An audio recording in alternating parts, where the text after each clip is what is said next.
Hey guys, so today I want to talk about alcohol, and the reason is because a lot of people drink alcohol, and when you start a weight loss journey, a lot of the time this is the hardest thing for people to cut out completely. So why not come up with a few strategies so that you can still enjoy some of it and then still being able to progress in your journey.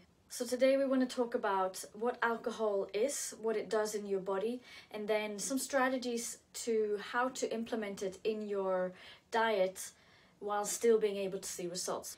So what is alcohol? Well, when we drink alcoholic beverages, we ingest something called ethanol, and ethanol is actually a toxin because we can't store ethanol in our body like we can with carbs and fats, and therefore the processes in the body that might be running constantly, like your digestion, like fat oxidation or your fat burning processes, they will take the back seat whilst we're having ethanol in our body.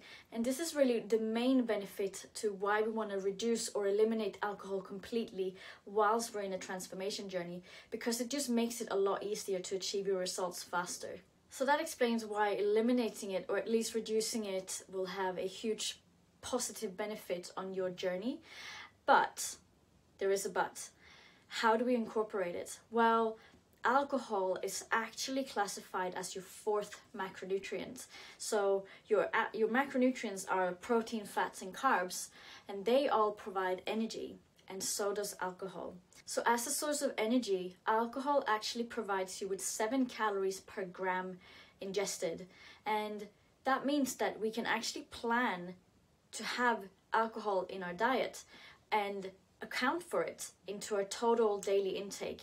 And really that is the key to be able to still have the cake or sip the wine but still seeing the result. So as you can see on my beautiful drawings here, I have given you a couple of examples of the calorie content per beverage, and as you can see there is quite a difference. So one of the strategies that you might use, if it is the alcohol that you want, the feeling of having a little bit of toxin in your body, could be nice.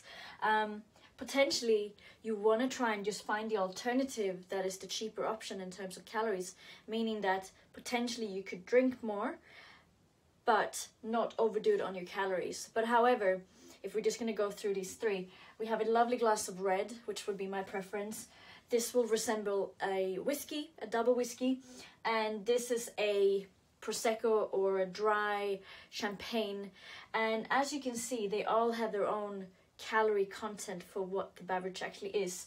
So if you want to incorporate any of these, just bear in mind that they do have calories. So what I would suggest is to plan in advance. If you are using something like MyFitnessPal where you're tracking all of your food, what I would do is to put in how many alcoholic beverages you think that you're going to be having, and then from there you will just deduct food from that day, and that will be it. You're sorted in terms of calories in versus calories out. If you're not using a tracking device, my suggestion would be to look at your normal eating patterns and potentially just cut out one meal from your day. Maybe it's your midday snack, maybe it's cutting down a bit and going lighter on the lunch, and just saving up calories, knowing that you will have calories from the alcoholic drinks that you will have later on. So that's how I want to invite you to be looking at alcohol, and whether you are thinking that it's worth putting into your diet, knowing the pros and cons, or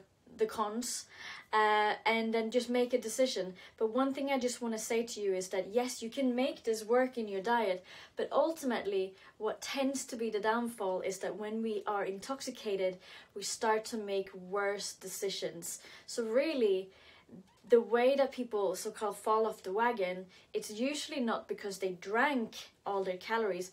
It's because after they drank their alcohol, they decided to go off plan, maybe have a kebab on the way home, maybe buy a chocolate or some crisps, and then the ripple effect of that, if you drink so much that you get hungover the next day, your ability to make great choices, we all know that that's going to be very, very difficult, if not impossible. So that's just a little bit to be mindful of when drinking alcohol, that it's not necessarily that you drink the alcohol, it's the decisions that you make once you've had them in your body. So hey guys, if you just had an aha moment and you want to have more aha moments, just put a little comment down below and I'll speak to you soon.